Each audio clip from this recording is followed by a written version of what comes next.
Welcome to the rabbit hole that is reality, where we aim to engage, to inform and to inspire, with social commentary and topical talk of the week's goings on, which really should have us asking questions. Rabbit hole that is reality.co.uk is the place to go, where you can listen, to download and to watch every episode that has been produced so far. You can listen to the live premiere broadcast every Thursday on the UK Collapse Radio Network at ukcollapseradio.com. So a big thank you for taking the time out to join us here tonight as we go live, or however and wherever you're choosing to listen to this around the world on the World Wide Web today. So let's have a look at what we've got coming up in the show tonight. Our first of all key story comes to us from Harvard University, where this week they have published a Science Journal article regarding to how a growing number of chemicals is linked with brain disorders and neuro-behavioral effects in children. And certainly what these chemicals are should certainly have a cause for concern. Confused about universal credit? Don't worry, the government is recruiting volunteers to be the advisors to tell you all about it. Sheffield Council wants volunteers to run the libraries, and the Green Party is on the campaign trail. We're going to be discussing Intercept, a brand new magazine, and why it is so important. It's so important, in fact, it's just won the Polk Award for investigative journalism. And just why have the EU frozen a large number of Swiss bank accounts, just after Switzerland has revealed that there's going to be a cap on immigration? Google back in the news again as always. They have just bought a large artificial intelligence company and they are merging it with their big data projects. That's right, they're combining AI and big data. Why should you be worried? Climate change. Climate change is going to be one of our feature articles tonight. We've got a lot of stuff to talk about in regards to this, mainly in regards to the flooding that is occurring down in Somerset, which of course is obviously all over the news. We're also going to be looking and backing a number of campaigns that are active and need your support to help raise their profile and awareness of. We're also going to be looking at the mysteries and the towers of the Fortean. This is your 1 hour dose of information, engagement and inspiration. This is the rabbit hole that is reality. Radio Podcast, episode 20. So come and get interactive, come and get social with the show. Rabbit Hole That Is Reality is the page on Facebook. Come and give us a like, we really appreciate it.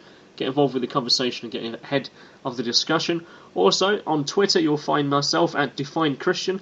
I'll be tweeting all night with you guys, so come and give me a message if you have anything on any of the stories we are sharing and talking about tonight. The links are below in the description on YouTube video, and they are going to be available on our website at rabbitholethatisreality.co.uk for all the information necessary for tonight's show that we're going to be talking about. So come and get social with us. We're normal people just like you, just sharing what is on our mind really, and the kind of things that we're seeing. So come and get interactive with us. Okay, so published this week there in the journal Lancet Neurology is a study done by Philip Grandjean of the Harvard School of Public Health. Now this jumped out at me from Science Daily's science summaries of the papers that are being published this week, because it has something that I'm quite close to. In fact, I have always been fascinated with human psychology in regards to how we deal with our environment, how we deal with other people, and the effect that third-party agents have on us as an individual, as a person, whether that be marketing, whether that be advertising, whether that be chemical, in fact, biological, as well as environmental. So this study, it jumped out at me as something that was really, really important. And I didn't realise how important it was until I started reading it even further. This study is absolutely key to understanding some of the effects that are happening on us chemically. I mean, one of the greatest concerns is for a lot of people, and understandably so, because I have them myself, is the large number of children who are being affected toxically by chemicals of brain development. And in the absence of formal diagnosis, there's lots of children these days. I mean, you've seen them, I've seen them, we've all seen them. They have a reduced attention span, they have delayed development, they have poor school performance, and what's driving that? What's new to that? And we all say, it's caused by smoking, it's caused by alcohol. Well, these indeed are two factors that are important to consider into this. Well, this opens the net much further to recognise other aspects that are causing neurological effects on our children. So this study is actually a follow-up, in fact, to a study done in 2006 that identified 5 industrial chemicals that are known as development neurotoxicants. They are chemicals that are guaranteed and will destroy the brain. This new study offers updated findings on those chemicals and also adds information of 6 newly recognised ones. These cause manganese, chloropyrifos, DDT, which is a pesticide, tetrachlorethylene, which is a solvent, and polybromide dipentyl ether, which is a flame retardant. But more importantly, fluoride, fluorosilicic acid. This is the stuff you put in your toothpaste, and kids are encouraged to have lots of. And it's being encouraged to go into our water. In fact, it is being put in our water, no matter how much people campaign against it. The government seems to believe that if we put fluoride in our water, we'll be safe and it will help us out, despite the fact that there is a large backlog of studies going almost 100 years back now in regards to the effect that fluoride has in our body, and also what it also allows the body to absorb. So this science journal published this week is really, really key and important in understanding the big framework of how this has such a detrimental effect on our human population, particularly children, because those children are going to grow up to become adults and continue the generational cycles. So Grandjean and the co-author Philip Landrigan and the Dean of Global Health forecast that chemicals, more than a dozen now, have been identified as neurotoxicants that contribute to what's called a silent epidemic of neuro-behavioral deficits that is eroding intelligence, disrupting behaviour, and damaging society at its very core level. By controlling this pandemic is difficult due to the scarcity of data to guide prevention and the huge amount of proof needed for government regulation. Very few chemicals have been regulated as such as a result of development neurotoxicity, they write. So the authors say it's crucial to control these use of chemicals to protect brain development worldwide. They impose mandatory testing on industrial chemicals and the formation of new clearinghouse to evaluate industrial chemicals and their use of potential development neurotoxicity. So the problem is international in scope, and the solution must therefore be international. They are proposing methods to be put in place to test industrial chemicals for harmful effects on the brain development, but it's now finally time to make the testing mandatory, as we now have the information that these, particularly fluoride, is having this effect. It could be argued by some, certainly in the, shall we say, the conspiratorial arena, that this is well known, this is long time known. Why are they doing this? This is what we've been talking about, this is what we've been campaigning against, this is what we've been saying for a long time. I agree with you. Personally, I agree with you. I've seen some data that certainly highlights that effect.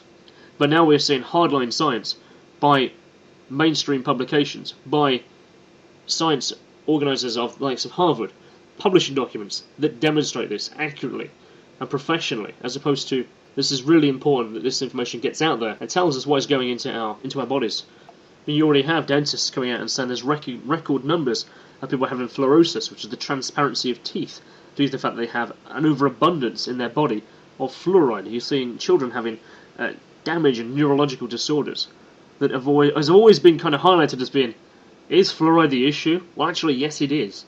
So let's campaign, let's get it out there, let's get this science known to people, to parents, to teachers, to scientists, to the government, and say, get the fucking fluoride out of the damn water, because this is what it's doing to our society.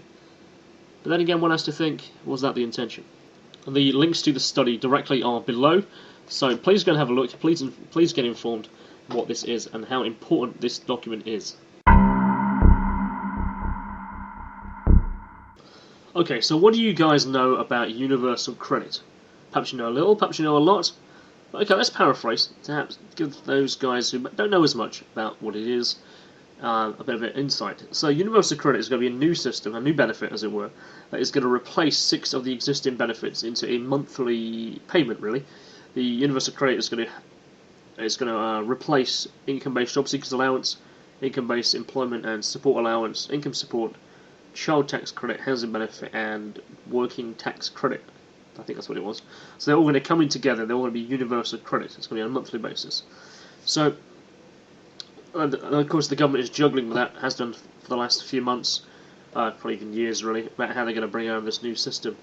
Well anyway, I was out about in the town this last week, and I was handed a leaflet. Right? I have it right here, and I'll scan the image in so you guys can have a look on the website, that is rabbithole, that is reality.co.uk. And of course, if we're on Twitter tonight, I shall post you a tweet picture of what this actually is at the time. So, on this leaflet, it's got confused about universal credit, do you need help assessing the right support services, and are worried about budgeting, and unsure that you're going to get the right benefits. I guess with all the benefits coming into one, people aren't quite sure what they're getting and what they're losing. Well, so I found this really interesting because it's supported by Capital One, bank. It's Disability Direct and Scope. Now, On the back here, it says that the financial options for people are going to be given to them by volunteers. That's right, this person was giving out these leaflets here to start recruiting for volunteers to teach people about universal credit and how it will affect them. Yeah, so there's not... What? So they're actually going to be... They're looking for volunteers in order to be the advisors of universal credit. So it says, volunteers can help. Our dedicated team of volunteers can provide you with practical information and guidance on budgeting, benefit, and understanding your financial options, assessing care and support. Yeah, and they're looking for more. They're looking for people who are ready to become assessors of this. And I was fascinated by that, to know that actually the entire universal credit system is actually all going to be delivered by volunteers. It's amazing, isn't it? Because we really are running into what's called the third sector.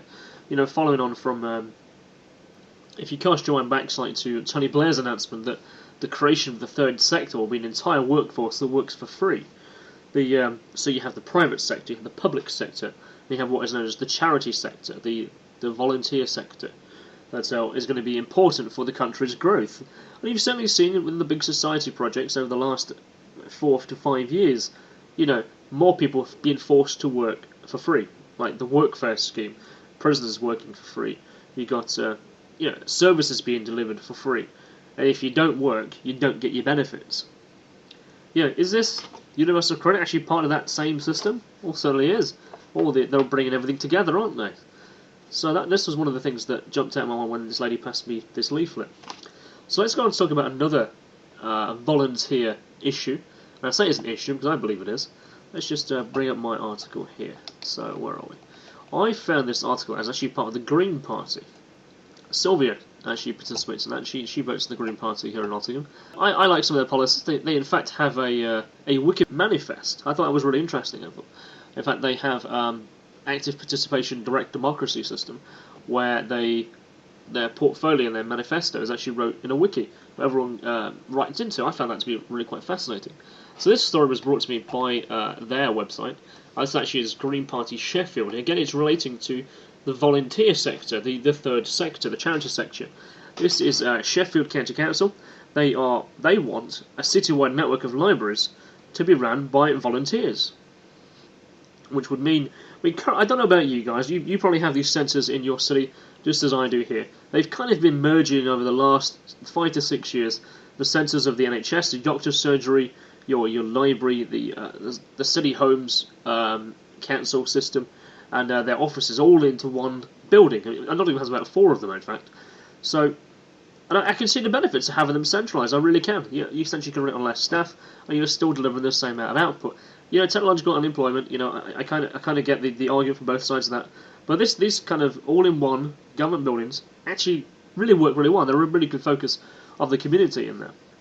So, but this story is related to that in regards that they actually want libraries to be run on their own without any council-funded professional staff to work alongside them. They don't want any staff being paid. They want either people to volunteer their time to work down there. Now this story comes to the fact that they've just had their budget slashed, of course, as many councils have. The budget saving for 2014 to 2015 is now down to 640,000. This is for Sheffield Council, that is.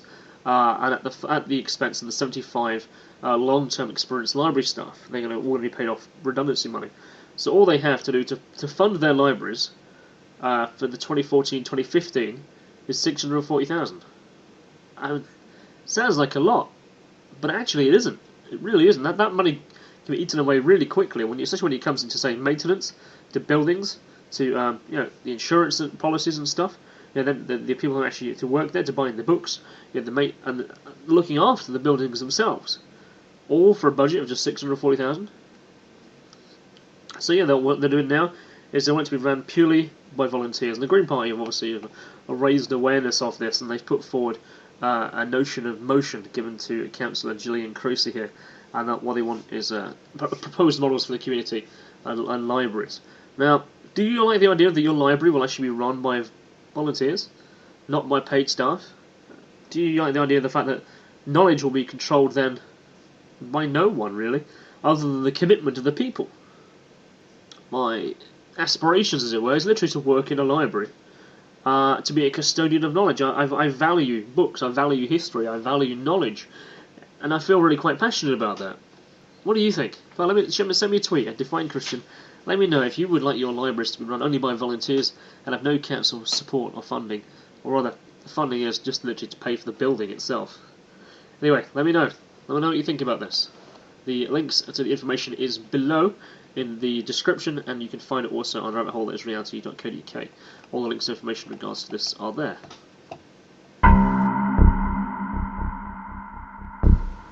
This past week has seen the release of a new online digital magazine. It's called The Intercept. It's done by Glenn Greenwald. Of course, quite famously has helped Edward Snowden leak the files that he got out from the NSA and revealed the scandal of the really interpersonal surveillance that is happening worldwide by the operation, as well as GCHQ. And the Intercept, despite only being announced this Tuesday, has already gone on to win the George Polk Award, which is the highest prize in journalism for revealing the expansive NSA surveillance program, as detailed by the leaks by Edward Snowden. And they also shared this National Security Reporting Award with The Guardian and also The Washington Post too.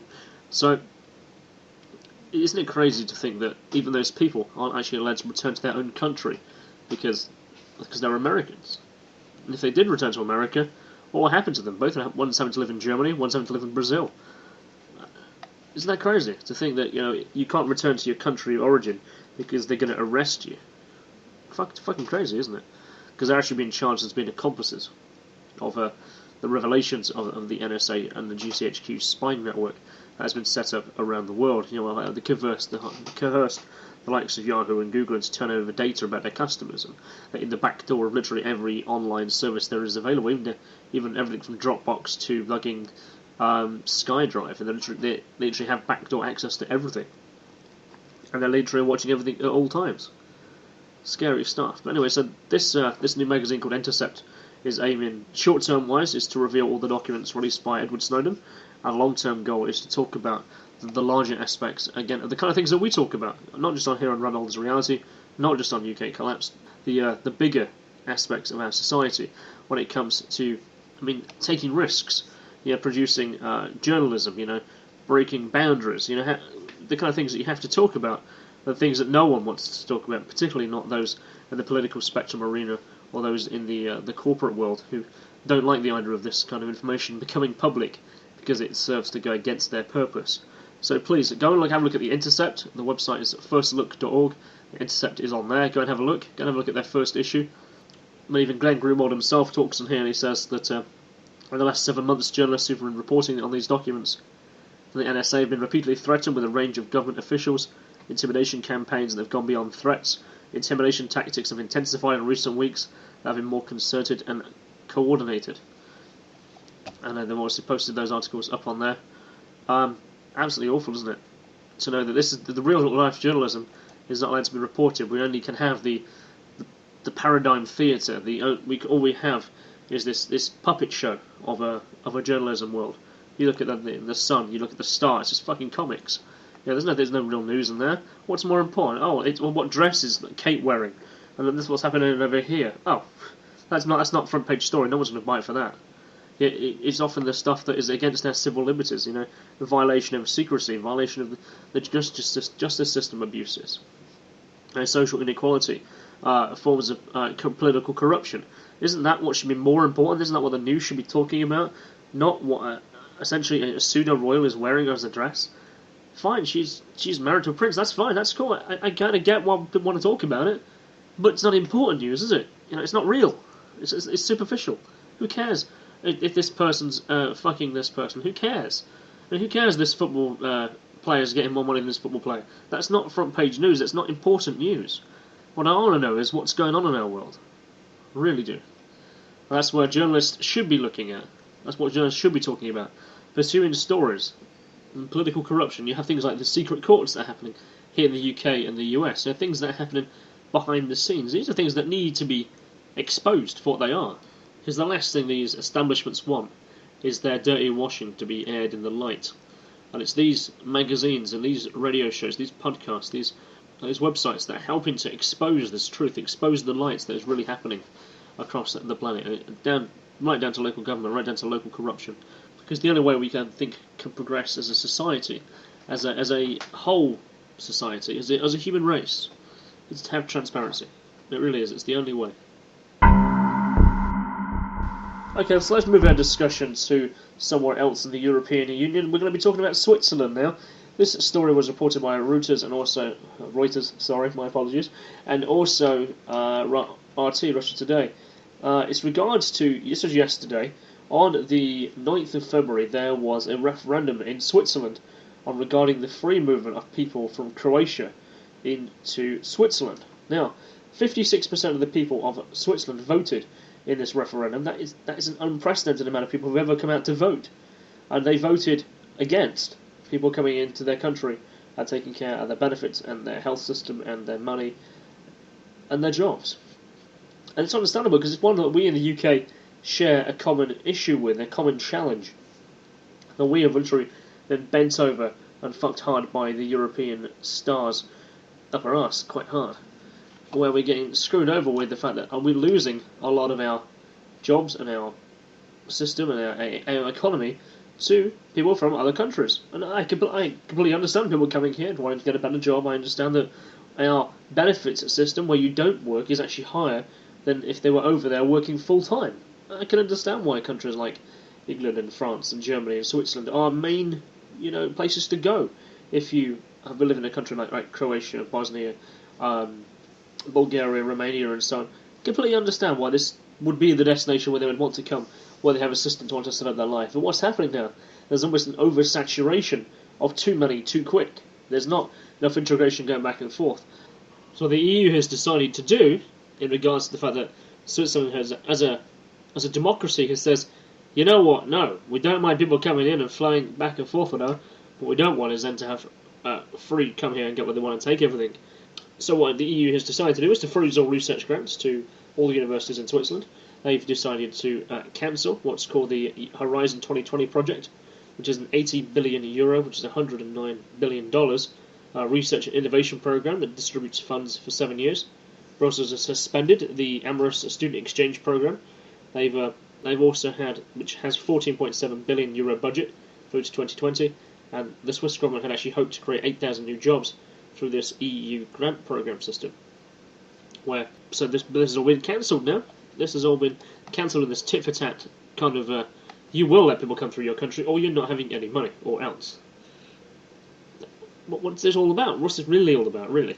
So, Switzerland's controversial move to limit this amount of people and immigrants coming through the country it's an increased anxiety about immigration across Europe. It's now brought it back to the front papers again, so EU is on the back foot. It's thrown it all back out there. Other institutions are now going to feel the pinch as well, as Brussels has also said that the Federal Institute of Technology is also going to lose 100 million of its research grants. Also, the ETH, the Federal Institute of Technology in Zurich, is also going to face a slash in funding.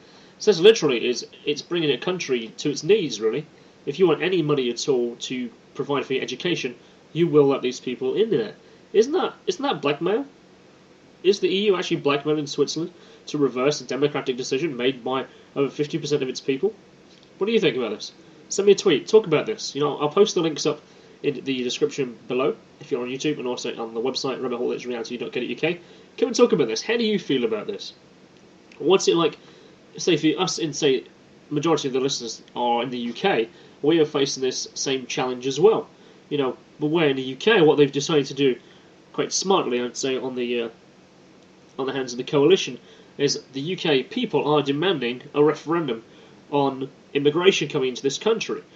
Many communities that are being forced into this situation where it's multiculturalism aren't diverse at all. They're actually more segregated. There is almost boundary lines of power being drawn up.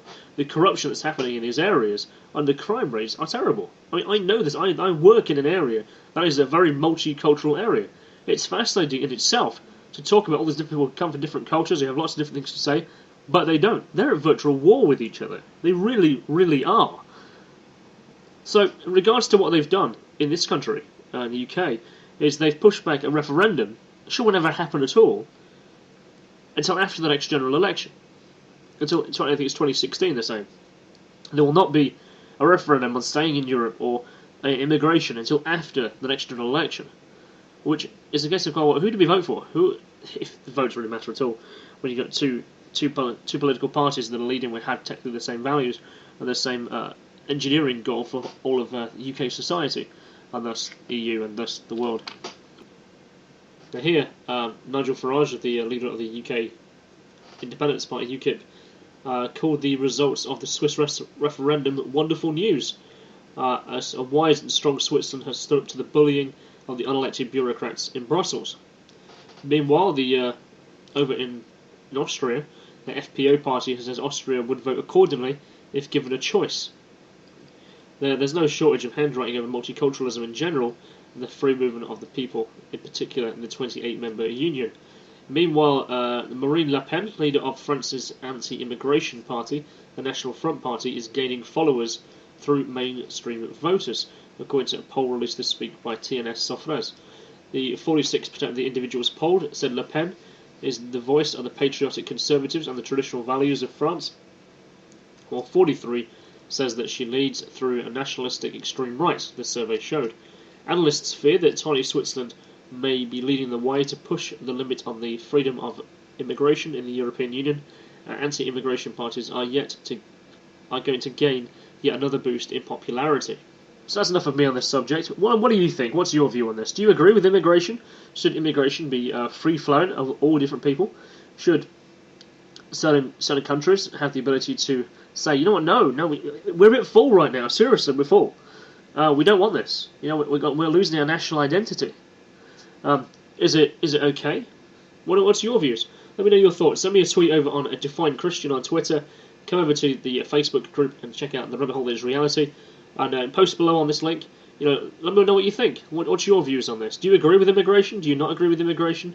Do you agree with 56% of the people who came out to vote in Switzerland and says, no, you know what? You know, we can't have any more.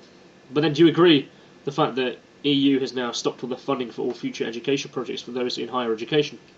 Come on, let me know. Let me know what your thoughts are. So as I'm actually recording this, I'm looking at my social feeds, and one of the stories that's popped up is in Hungary. A politician has removed the European Union flag from the Parliament chamber and has thrown it out the window. I guess it certainly ties into this story. So again, let me know what your thoughts are. Do you agree with that? Do you agree with the fact that we should be throwing our European flag out the window on the streets? Come on, let me know.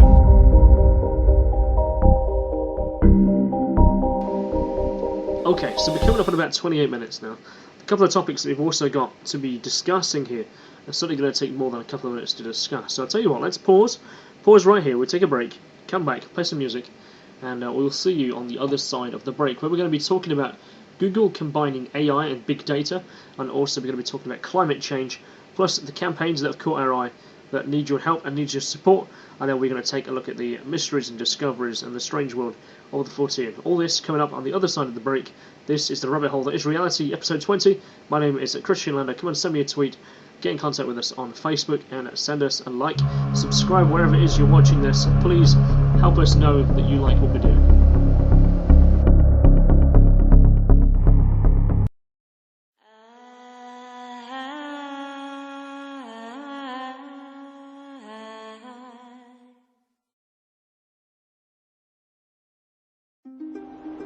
One of the great revelations of the age of space exploration is the image of the Earth, finite and lonely, somehow vulnerable, bearing the entire human species through the oceans of space and time. Here we are on a planet which is about 5,000 million years old. The sun around which it goes is not much older. It is part of a galaxy which is perhaps 10 or 12,000 million years old, which is one of perhaps hundreds of thousands of millions of other galaxies. Humans have been on this planet for something like 1 million years, and for the vast bulk of that time, things changed extremely slowly. The population increased very slowly, our technology increased, improved, but by very slow steps. And just recently, we had a huge increase. You know, this is what's called an exponential. It's flat for a long time, and then, boom, increase in population, increase in technology, increase in pollution, increase in our powers to disturb the environment, to change the planetary environment. But we're the same old human beings as we were 1,000 years ago and 100,000 years ago. Not much has changed with us. And so it's very hard for us to catch on that there's a new situation and we have to adapt to it. On the other hand, that's one thing we humans are good at, adapting, figuring out. We're smart. That's our principal advantage over all the other species. I mean, we're not faster, stronger, better diggers. We don't fly all by ourselves. What we do is figure out and build because of our hands. The ancient myth makers knew we're children equally of the earth and the sky. In our tenure on this planet, we've accumulated dangerous evolutionary baggage, propensities for aggression and ritual, submission to leaders, hostility to outsiders, all of which puts our survival in some doubt. We've also acquired compassion for others, love for our children, a desire to learn from history and experience, and a great, soaring, passionate intelligence. The clear tools for our continued survival. The rabbit hole that is reality. Across the spectrum of topical talk, news that raises an eyebrow, science, technology, the environment, mysteries, strange tales, and the quotidian, that is both informative and entertaining. As you spread our wings and catch our stride, you can find us now on the web, rabbithole.reality.co.uk, where you can listen, download, and watch all the episodes produced so far. Find us on Facebook, facebook.com/rabbithole.reality, or follow the presenters on Twitter at @DefineChristian and @SylviaDragoon for commentary, insight, and conversation. This is the rabbit hole that is reality.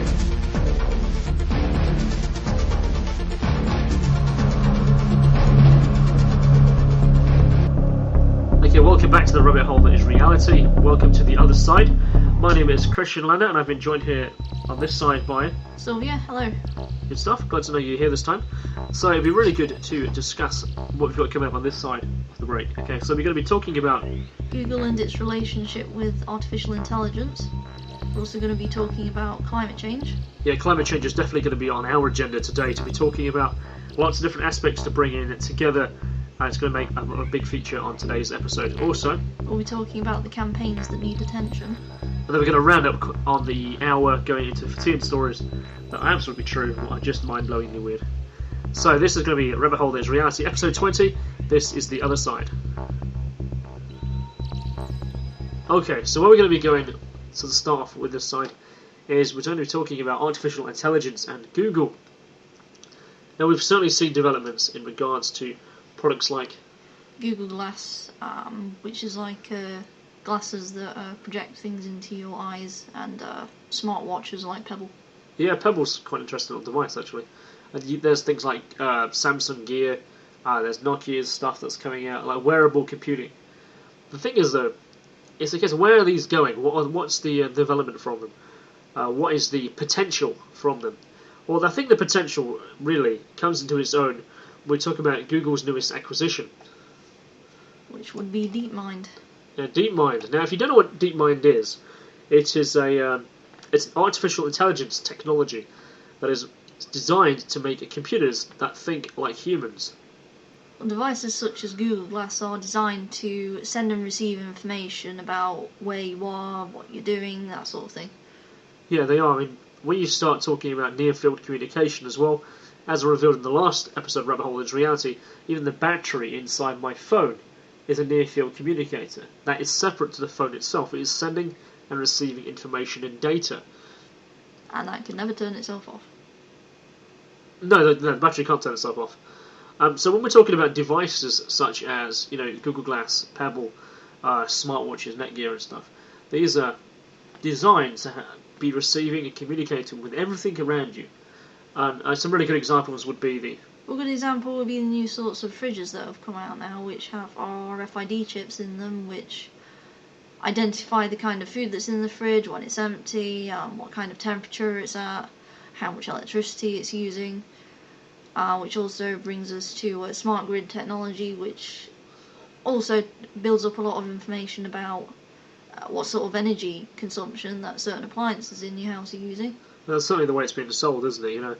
It's been sold on the premise that you have a device in your house, obviously your electric box, as it were, and it's recording your energy consumption in your house. But what it's also doing is it's receiving and tying in a lot of information from other things as well. That's a really good example of this microtechnology that is quite invasive. The Big Brother isn't outside your house. It's inside your house. It really is inside your house, inside all your devices. So this kind of stuff, it taps into that information. It likes to talk. It likes to communicate. It does. It would even talk to, say, the shops that you would go in. Oh yeah, the shops are a brilliant example. If you were going through town, for instance, the Minority Report movie where the main character, of course, is walking through it's a shopping mall, and he's got the screens advertising saying his name and where he's been. Oh, well, you've been shopping over here. I know you like to wear this jacket. It goes well with your eyes and shit. Therefore, you should come over here. Yeah, that's really how they're going to tie it in. A lot of people are saying these devices are offering free services. You have to also bear in mind, free is not really free. No, it's sold on the basis that it's selling your personal profile data. And people go, I don't care about that, it's just my name and my address. Actually, it's much more than that. It's your psychological profile. That it's being built up on the places you go, the things you buy, the places you shop,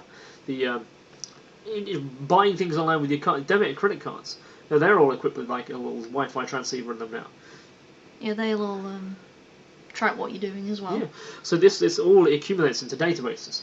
And when you have accumulative data, and you start merging those pieces of data, you ever wonder why you go to websites that say sign in with your Facebook? And I went and I was going to post earlier on our website in response to just a comment, and it wanted me to sign in with Facebook or Twitter. It didn't have any option to sign up or anything. It was you must sign in with data, Facebook or Twitter. And so I clicked Twitter because it's one I tend to use just for certain stuff. And it was like it has the ability to post as you.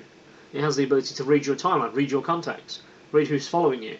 Again, that's building up a psychological profile of myself and the kind of things that I talk about and to about stuff. It is, and it would be so easy to bring them all together and know exactly what you're like. So imagine if that was being driven by an artificial intelligence that's monitoring you. So it's not just monitoring you in the sense that it's building a psychological profile in terms of metadata. It's building a profile of you that is actually active. That it wants to talk to you. It wants to talk to your fridge. It wants to know how much you've got in your cupboard. It's going to remind you when your birthday is. When Aunt May's birthday is. It's going to tell you to go buy her flowers. That's what she likes. Because that's what's on her psychological profile. Yeah, it'll know where you are and it will tell you, oh, there's a shop over here, you should go and visit it, because you're right close by. Yeah, so wearable computing, it's very, very invasive. Now, DeepMind is the company that Google has acquired in the last month, and it's quite famous. DeepMind, basically, is quite famous for playing computer games and then beating real players. And they're merging it with their technology called Google Now, which is to learn about preferences, desires, curiosities, things that you are intrigued in. Now, if you look at, say, people who are looking at the same kind of information, what should we say? It's those who are looking to reveal the truth. Yeah. You are already being psychologically marked out. You're already filling a tick box of your profile. So when they come knocking, they've already got a perfect list of who is more likely to do stuff. Who is more likely to be out there shouting? Who is more likely to be more submissive and so on? Because that's based on the profile that you're building up. That's right, so they'd know exactly how you'd react to certain things. Well, isn't that the fair? But really, it's all about selling, and about seamless selling. It's about advertising. Yeah, it is. It's all about that. It's trivialised as a matter of convenience, isn't it? Really, it's all about. It's convenient. You walk in the shop, he knows what adverts you want to see. He knows what kind of things you want to talk about. You talk about like the supermarket that I work in, obviously bringing in its system like this as well. It's already in place now, and it's just like why are you doing this? This is where big society is really going. It's to literally have interconnected databases that connect absolutely everything about who you are, where you go, what you do. But it's for customized advertising on the surface of it. It is, but it's clearly much more evasive than that. The deeper level is, I think, that who is it being sold to? Because that's the other thing, isn't it? Google sells your profile data. Well, very famously. Question, isn't it? Who will benefit from this? Who will be the most interested in this sort of data? Yes. We need to find all the people who view, I don't know, InfoWars. We need to find all the people who look at truth activists. We need to find all the people who look at modelling careers. Yeah, we need to find all the people who do not agree with this policy that we put. Yeah. And we know that with the perfect list. And we'll know exactly where they are as well. Yeah. So this AI integrated with this smart grid system, smart grid technology, and you got Google in there who's into everything. That's scary. That is really scary. I mean, apart from the big data, I really don't like the idea of an AI keeping an eye on me. Well, and keeping an eye on everyone.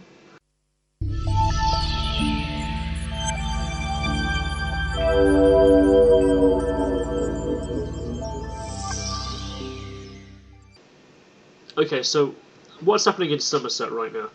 Of course, it's pretty much on the front of every newspaper this past week, but it actually goes longer than that. In fact, it kind of goes all the way back to mid-December, in fact, when the first of the big storms hit England. And of course, we all know somebody who would have been affected by these floods. Absolutely, because they're affecting everyone. We all know someone, family, friends, or someone we talk to is being directly affected by these huge floods. So, what kind of got me started digging into the rabbit hole, as it were? Because there's a lot of stuff happening around this. What really needs to be examined. So we're going to try and run through this, and hopefully we're going to stay under the hour, because we're about 40 minutes now. Okay, so we're going to start really. We're going to talk about, say, the weather. So last week in the UK, on Wednesday, we had wind speeds in the UK measuring over 100 miles an hour. Absolutely unheard of. Never heard of. Wind speeds here in the UK over 100 miles an hour, that's fucking crazy. But yeah, they were so powerful they actually knocked a bus over. Yeah, they really did. They knocked a bus over. So, but when it comes to weather, I mean, you look at the weather and you go, temperature, pollen count, is it wet, is it dry? But there's actually much more to the weather system than that. And on the Wednesday, I was sat here, my girlfriend Jo didn't come over because she was driving and she was worried about getting knocked over by the wind, really. She was quite fearful of being out due to the fact that a tree had fell down near her house. And then Sunday was so I didn't get to see her. So what I decided to do was to actually dig into meteorological data. So I went over to the metoffice.com and actually gave myself a crash course in reading weather, such as isobars, millipascals. I started to understand the weather system in regards to how it's affecting the UK, look at the wind speeds. I actually found it absolutely fascinating to learn about this. What I discovered is the UK has actually been hit by a massive area of low pressure repeatedly. And so it's creating this massive storm front, this massive storm effect here in the UK. And since December, it's actually almost happening twice a week. I mean, that's just insane, isn't it? To think, basically, there's been 7 so far. And we've just been looking at the Met Office just now, and there's 3 more on the way, just crossing the Atlantic now. What are going to hit in the next 3 days? Massive storm fronts that are going to be coming in. So, what's happening? It's certainly not normal. So, climate change. Do we think the climate is changing? Personally, yes, I do. Well, I mean, you can see the climate changing. It's not that particular thing isn't debatable. What is debatable is what's causing it. Okay, so we know there are certain. We are being sold the factor. That it's all man-made. That it's all man-made. In fact, there are many other things coming into it. We're going to talk about them briefly as well. But what we're being told about is Ed Miliband, the leader of the Labour Party. He stated this week, while in his nice new designer boots, he said, and I quote, "Climate change is a threat to national security." Now, when I heard that, it instantly raises the bar of what we can do about it from a governmental point of view. But we're not talking just the government, we're talking about a response to it. Because now it's on a national security level. Lots of things can happen when things are a national threat to security. And they kind of set the alarm bells ringing. But what other factors are being brought into here, okay? So, again, I started looking at other factors around this. And I found a couple of websites, I've read some stuff, I started looking at my own historical journals. And there's a rhetoric happening in the press. Now, it's gone from being things such as solar activity, reflection of there's a lack of ice in the Arctic now, which is causing less reflection of the sun's energy, so it's been absorbed by the water, which is causing a warming effect. It is causing a warming effect. Jet stream has moved. The jet stream has moved from originally going over north of Scotland, just hitting the ocean, so now literally moving down slightly. And now literally it's coming straight over the UK, which is actually what's happening to us right now. But Miliband's rhetoric kind of got me on another level. He was talking about things that are He was using words like faith, belief. This is what it is. This is what it is. But then the phrases that you're using are actually in relation to religion, a faith, a belief system. He's not talking about science here. He's talking about, oh, it's definitely science. Well, actually, it's not. In fact, it's still a theory. We've seen an effect out there. It's very hard to argue against someone who's had their house washed out. And believe me, I can't imagine begin to know what that feels like. But the phrases they're using are being now repeated. And you know, that's psyop. That's a psyop program. So yeah, when things are being repeated constantly. Yes, this is happening, this is happening, this is happening. And you look at things that we've been looking at, so the last, let's say, 10 years or so, where, let's go back to it. Let's tie in a couple of elements, and hopefully the listeners will be able to understand where we're coming from with this. Okay, so in 2007, I saw a film at the very beginning of my opening, shall I say. It was called Endgame, and it was regarding the globalist agenda. Now, I'm not going to go there right now, but I am going to talk about something that it did talk about in that film, and that is the need to create a worldwide threat of which the world has to respond as one to address. That being a need for a global green tax to occur. They need that to happen to save the planet, to become the new religion. And that instantly popped in my head. You know, when he was saying those kind of words, he's like, these are phrases that resonate with religion and faith. And we're now being driven towards this very system, aren't we, where we must protect the environment. I fucking agree with you, I really do. But their rhetoric is that it's all man-made, that it's all man's fault. We are causing this. Well, I'm not sure which is more arrogant, to say that we cause global warming or to say that we can fix it. That was that meteorologist guy, Mark Nolan. Mark Nolan. That was it, yeah. He was a... I mean, and then they're talking about the millions and trillions of pounds and dollars that there is to fix the climate, you know. The truth is, the world's been around for, what, 4.6 billion years? The climate's changed constantly since our creation. It has. I mean, I can remember watching a documentary from Horizon a couple of years ago, and they found a sample in resin that actually has... it was an air bubble, that's it, an air bubble trapped in resin. And it was found in like Australia somewhere when they were digging up some riverbed. And it contains air from around like the time of the dinosaurs, because within the same resin there's an insect. It's like it puts it back to around 600 million years, and then they found the air to be much of higher oxygen at the time, and much less carbon dioxide. That's the reason why animals are big. And they know that because of that air sample. So again, it's shown that the air, the worldwide air, has always been changing. Oh yeah, of course. Another thing is when life first started here and plants were the first to colonise the land, there was no oxygen in the air at all. It was all carbon dioxide. Yeah. Until the plants turned the atmosphere to being oxygen. You know, I've got to play a certain clip right now. I really have to play a certain clip, because nothing resonates more in my head right now. Just right now. People say life begins at conception. I say life began about 1 billion years ago, and it's a continuous process. Continuous, just keeps rolling along. Rolling along. I say, you know something? And the climate and the weather is exactly the same. It didn't just start now. Climate change didn't just start now. Climate change has always been changing. It's always in a state of flux. It just keeps rolling and rolling and rolling along. The planet has been through a lot worse than us. Been through all kinds of things worse than us. Been through earthquakes, volcanoes, plate tectonics, continental drift, solar flares, sunspots, magnetic storms, the magnetic reversal of the poles, hundreds of thousands of years of bombardment by comets and asteroids and meteors, worldwide floods, tidal waves, worldwide fires, erosion, cosmic rays, recurring ice ages, and we think some plastic bags and some aluminum cans are going to make a difference? The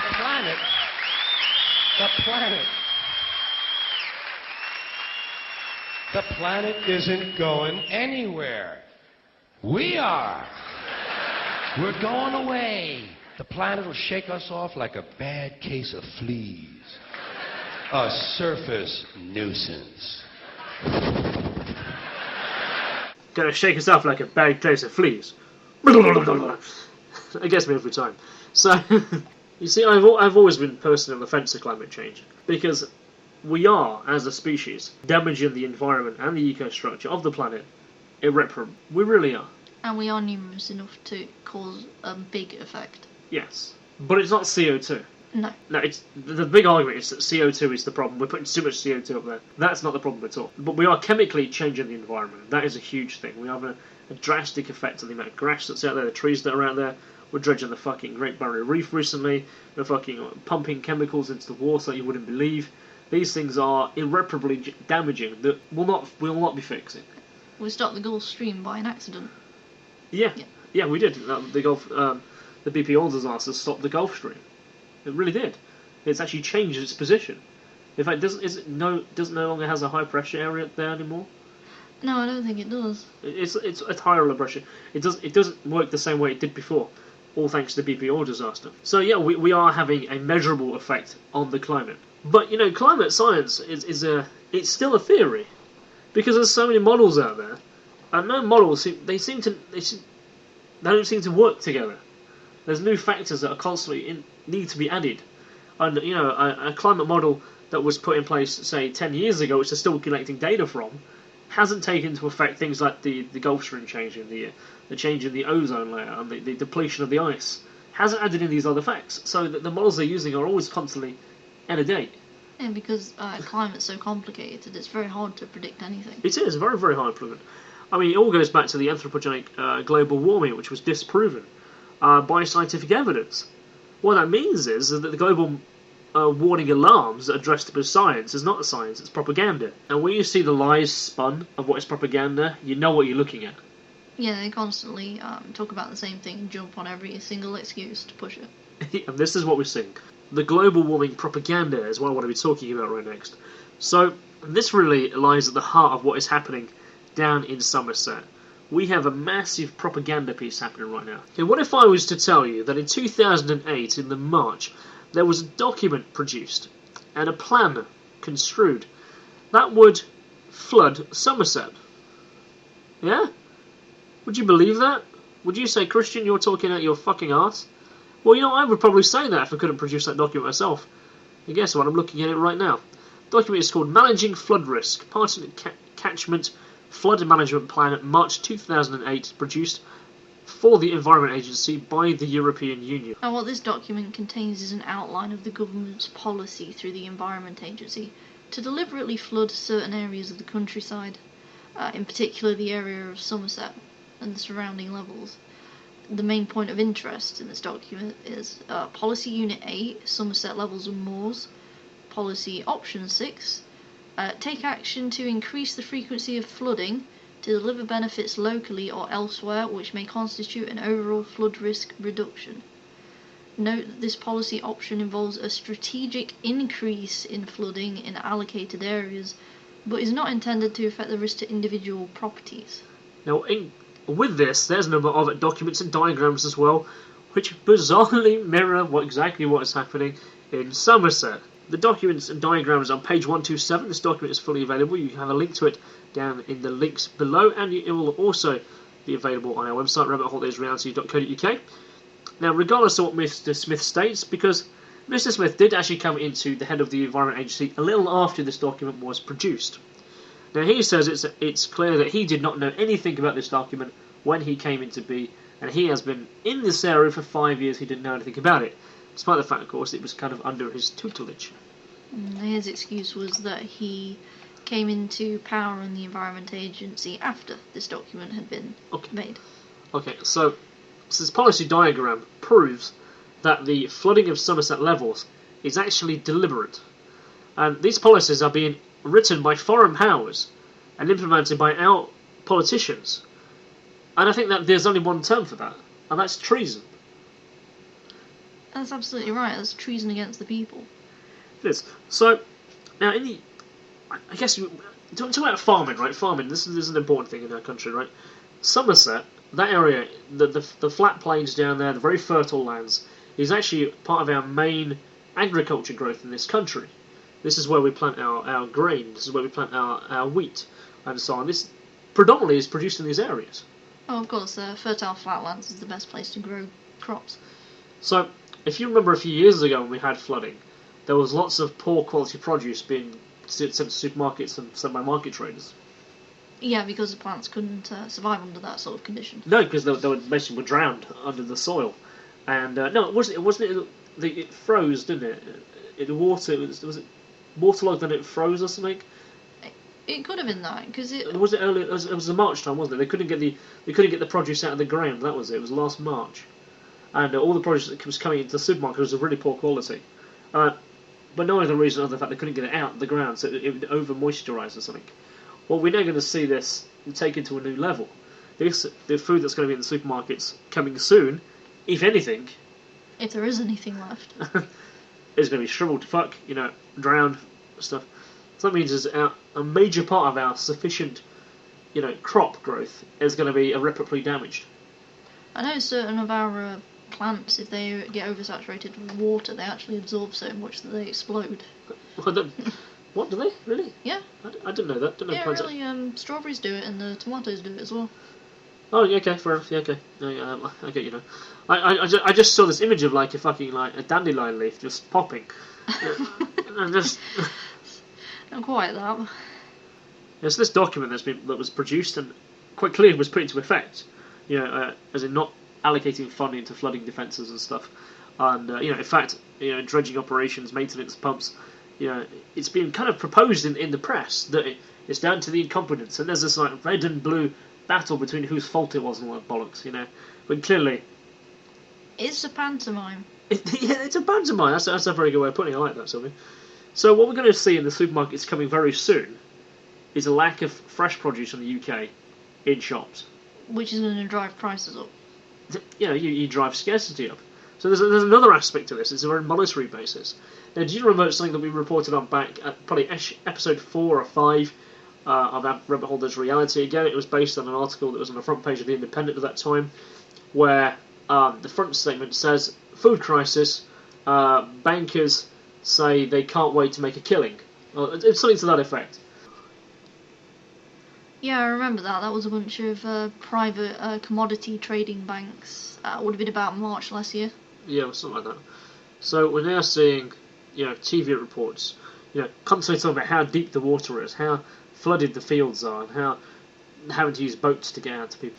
And we're being told that again, had Miliband out there with his boots on. You got David Cameron going out there going, I've got my wellies on, I'm a man of the people and so on, but it's just photo opportunities. It was awful, and there was a story that UK Column picked up on as well. And it's something I saw myself in the Guardian. There was a picture of this woman she was crying. She said she'd lost everything. An old lady about in her 50s, and then Miliband's looking at her, and he looks really confused.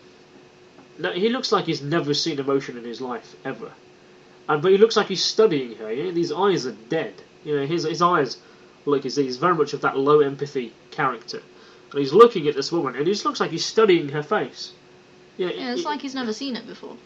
And it's a really whoever the photographer was who took that, fucking guarantee he's made his career. Oh yeah, definitely. Because he's just looking at her with this absolute contempt, trying to work out what it is that she's thinking or feeling. It's like he's never seen that kind of thing before. It was deeply disturbing to see this image. There it was, in plain view in The Guardian.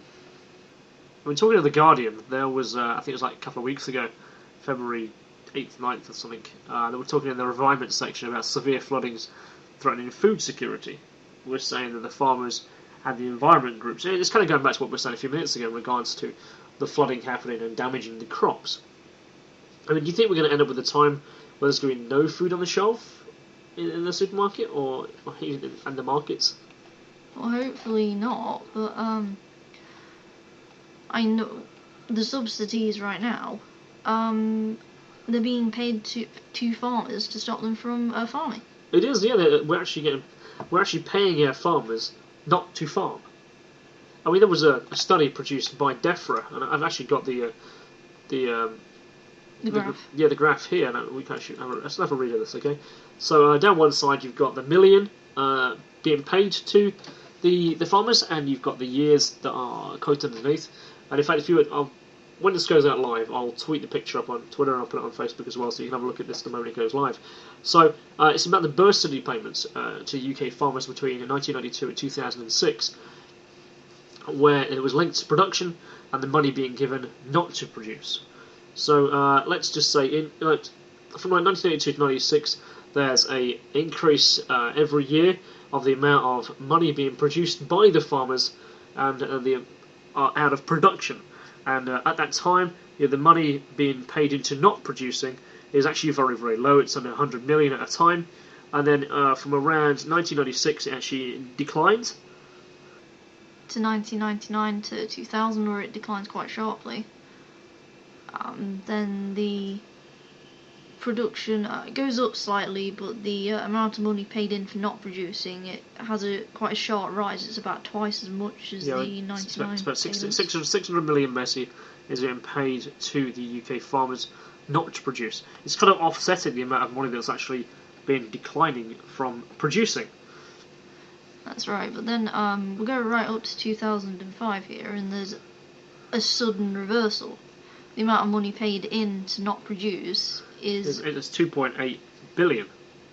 Yeah, and the amount of money paid in to produce is tiny. It's only about 100 million? 200 million, that is.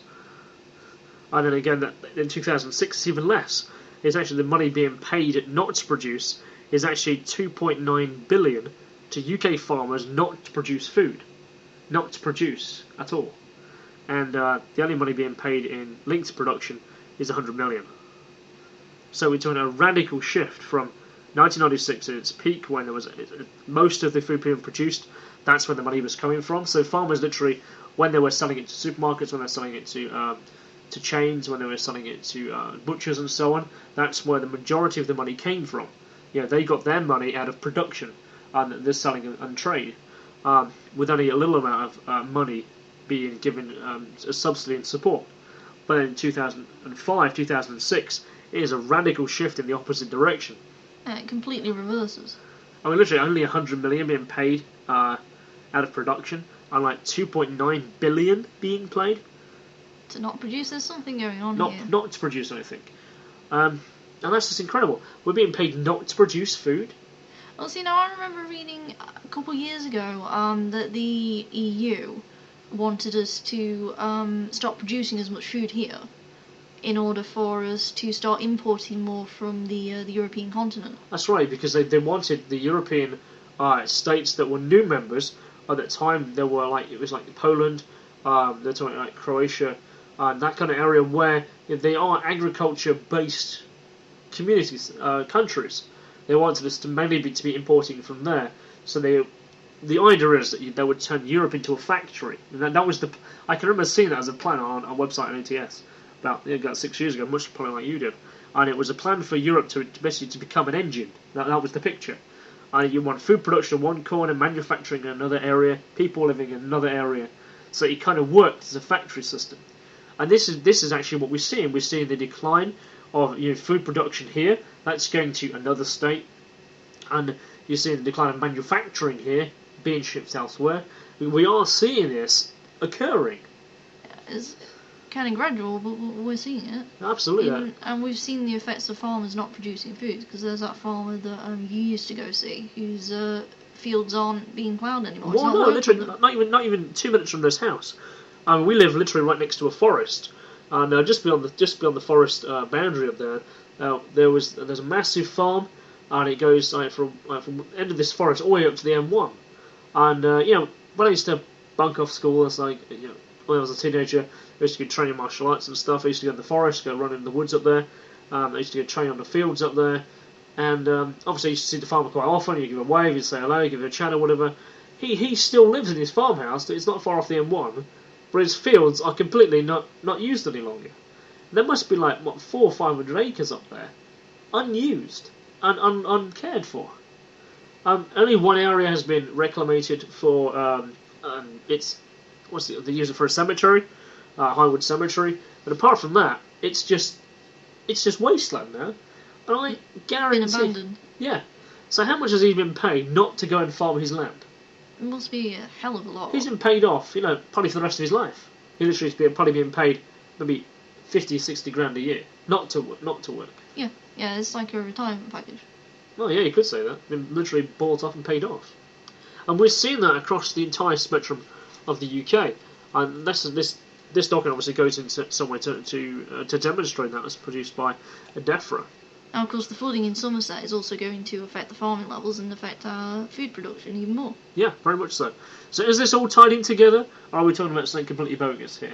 The fact that these things are so interlinked, it is almost unbelievable to think they're separate occurrences. Because, one cannot... coincidence is bollocks, coincidences don't just happen. Not at this level, so integrated, this quickly. No. They certainly don't. Well, there's a study out today, in fact, in one of the papers, talking about 1 in 6 people are going to their doctors to be referred for food banks. 1 in 6? That's crazy. That's just slightly lower than 20%. It's 20% of the country, just lower than that, is Going to a food bank. It's never reliant on food banks. Which means that they can't afford it. Yeah. Well, the craziest thing is, it's actually people who are going to work are the ones that are suffering in poverty. Which is just nuts. And then you get there's other things that are happening as well. Well, we are still, one of the main countries who give food and aid out to other countries. Now, I know there's lots of things going on with foreign aid right now, always temperamental in terms of the conversation. But we're talking about, we're sending grain, we're sending food, we're sending wheat to places where they're suffering. As a humanitarian country, that's what we should be doing. But of course, we didn't create the situations that are over there. You know what we're like over here. Of course, as a humanitarian country, you'd think that we could take care of our own as well. Yeah, I mean, even Oxfam and the Red Cross. The Red Cross, they're saying that the UK is too rich to have their assistance in dealing with the flooding. Then there's the insurance industry as well. They're making sure they're getting their full bursaries and the full amount of money. And the beneficiaries out there, despite the protests in regards to the costs of their projected claims, claims based on spurious land and property estimates. The insurance companies, they're making huge amounts of money. There was an article just a couple of weeks ago in the Telegraph, looking at it right now, is that they will make a case for insurance policy premium increases based on the valuations and projected payouts of which they base their figures. So it's doubtful whether claims by flood victims are actually going to be paid out. But insurance companies will do every trick in the book not to pay out. That's what they do. They're not there to be an insurance company. Should shit happen, they'll give you the money to make sure you're okay. They're there to make sure they keep the money. Yeah, they are, and they will use every available excuse to try and get out of giving you the money for it. On a strangely related note there was someone posted a picture on Facebook a couple of days ago in regards to the areas that are being fracked, hydraulic fracturing. They've been sent letters by their insurance company saying that the insurance doesn't cover the effects of fracking on their body and stuff and the environment around them. They're just thinking ahead to that there's going to be some claims, Of so course we're not they going are. to pay it out. Oh, even though yesterday the first fractured drill pipe went. You mean went as in damaged? Yeah. Already? Yeah. There's actually... yeah, it was yesterday. It was reported on The Guardian. The first fractured chemical spill. The drill section that goes down. When it fractured, all its chemicals went straight into the environment. What are they around? Oh, lovely. Yeah. They've only barely just started that, and they've already damaged it. The thing is, the Quadrilla and all those companies are actually 5% of all drills break. 5%. They're insured to say that's absolutely fine in terms of a margin of of the casing that goes down, protecting it from the environment. Protecting the environment from the drill frac fluid. And but there's a 5% will break. So we've only been drilling and doing all this fracturing for about a month. Yeah, that's insane. And we've already shattered and break one already into the environment. Love that. Yeah, we've already messed the But don't worry, environment up. Great. they're insured against it. I don't care about their insurance. They've got an insurance payout. Good for them. I That it's feel okay. sorry for everything that they've just killed. Everything's okay. The companies get their insurance money. It's people who don't. Well, bearing this in mind, many in flooded areas on these insurance claims, they won't have any choice but to abandon their properties next time because they won't be covered anymore. No. So those who are in these unprotected and deliberately proven flooded areas that people have lived on for like a couple of generations, easy. And you're seeing this happening, So who's going to inherit the land? Who's going to take over? And it's amazing to consider these areas have already been assigned for being fracked. But that's just me looking at that. Interesting. Isn't it? So the truth of the matter is that The insurance companies aren't going to lose. The banks aren't going to lose. Europe, the EU is not going to lose. The only people who are losing the situation is the people who live in those areas. It's just the people. People are not only going to lose, they're going to have to pay for it as well. It's always the people. Always.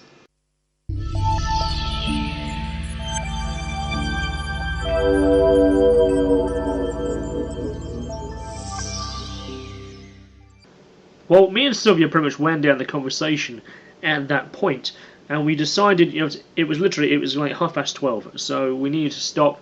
I was to get off to work, and then when I was at work at 5 a.m, as I said on the next bit, you'll hear in a second. But on my way to work, I came across an article published by the New American today that, it has an important bearing on the discussion of climate change. So I've kind of scrapped the ending. I've got to add this in because it really is key to the discussion that we're having here.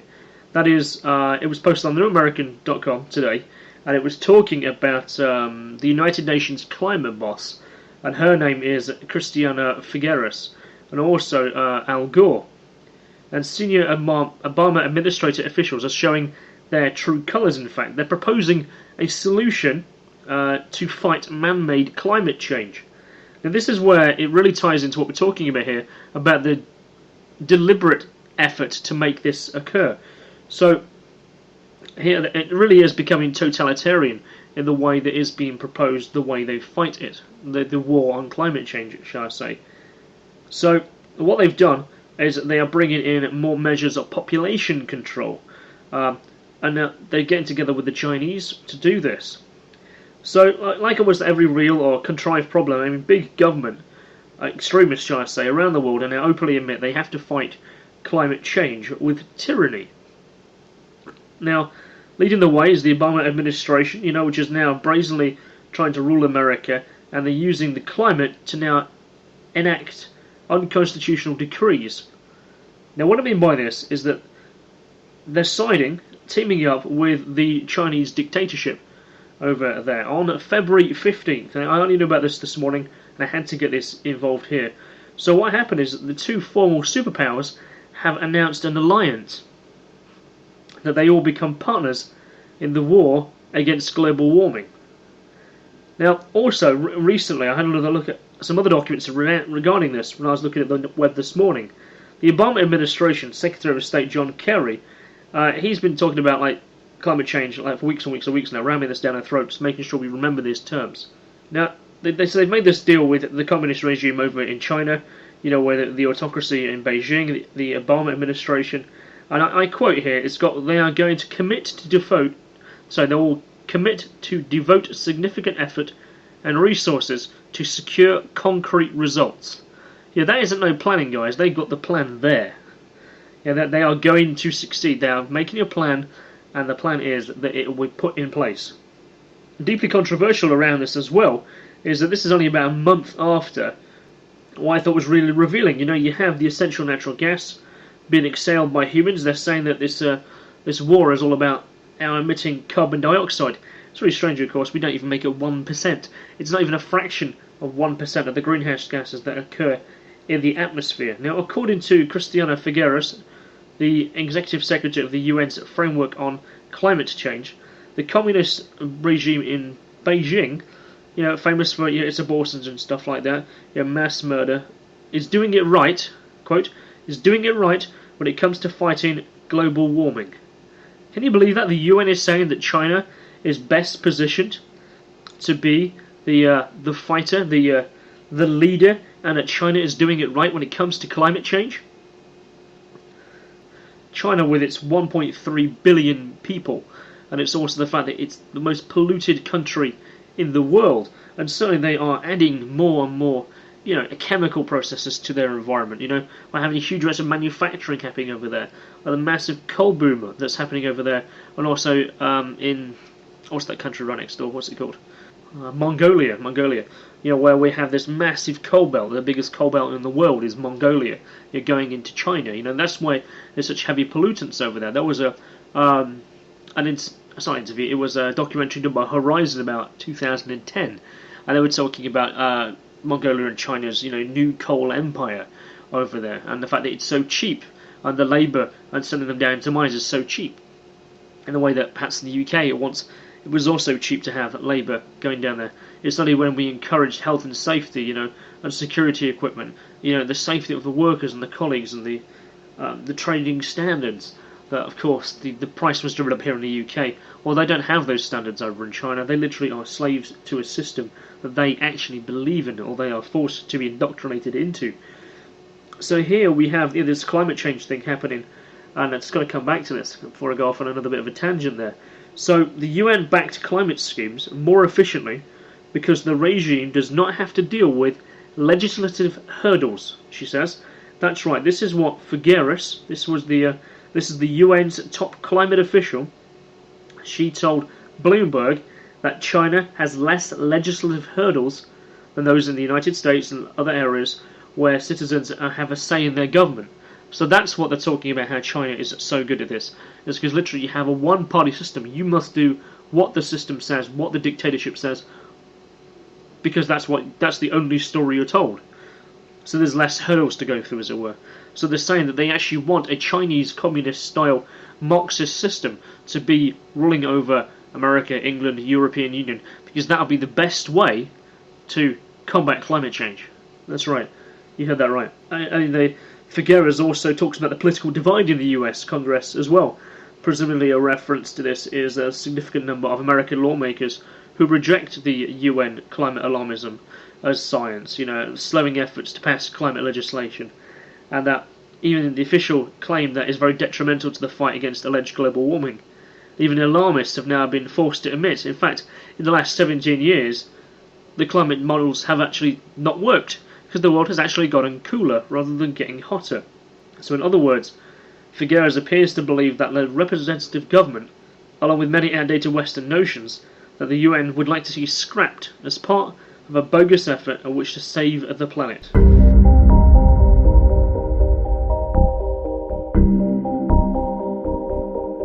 So we've overrun by about 10 minutes with adding all these extra pieces in. So what we're going to do, we're going to pull out the footy and stuff and the campaigns. We're going to add them back in for next time. We're going to be featuring them in the second half and make it a double dose of footy and have an entire other side dedicated to the outer limits, shall we say. Episode 20 of The Rabbit Hole That Is Reality. My name is Kristian Lander. I've been joined today by Sylvia Wicks. Okay, so please message me on Twitter. It's at Defying Kristian. Sylvia? You can message me on Twitter at Sylvia Dragoon. Okay, you can find us on Facebook. It's Rabbit Hole That Is Reality. We're pretty easy to find with a name like that. You can find us on iTunes, YouTube, and TalkShoe. You can find us syndicated across loads of podcast shows across the web. So we will see you next time on The Rabbit Hole That Is Reality.